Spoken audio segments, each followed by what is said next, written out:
પત્રકાર પરિષદમાં વડોદરા બોટ દુર્ઘટના મામલે ડીસીપી ઝોન 4 પન્ના મોમાયાએ નિવેદન આપ્યું હતું.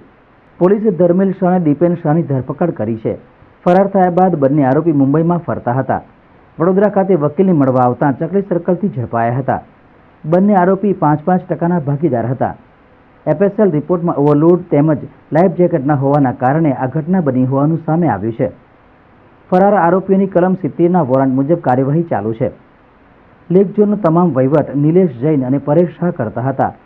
નિલેશ જૈન અને ગોપાલ શાહ બંને રિમાન્ડ પૂર્ણ થતાં જ્યુડિશિયલ કસ્ટડીમાં મોકલી દેવાયા છે. ઇન્ટરનલ તપાસ ચાલુ છે.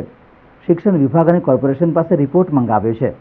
બોટમાં ક્ષતિ બાબતે નથી કીધું એફએસએલે, પરંતુ જે કારણ આપણે તારણ જે પૂછ્યું હતું કે આમાં શું કારણ હોઈ શકે, એમાં એ લોકો કીધું છે કે ઓવરવેટના કારણે, એટલે જે બોટની ક્ષમતા છે એનાથી વધારે વજન એટલે વધારે બાળકો અથવા તો વ્યક્તિઓ એ લોકો બેસાડેલા હતા, એના કારણે આ બનાવ બન્યો છે એવું એફએસએલનું કહેવું છે.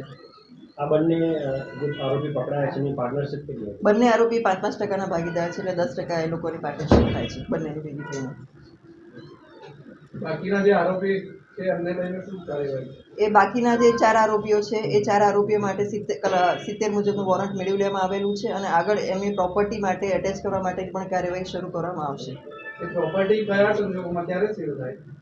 70ના વોરંટ મુજબ જ્યારે આ વોરંટની બજવણી આપણે કરીએ અને એ ન હાજર થાય તો એના 1 મહિના પછી કોર્ટમાં કાર્યવાહી કરી અને એમની પ્રોપર્ટી એટેચ કરવા માટેની જે પ્રોસિજર છે કોર્ટમાંથી થાય છે એ પ્રોસિજર શરૂ કરવામાં આવશે.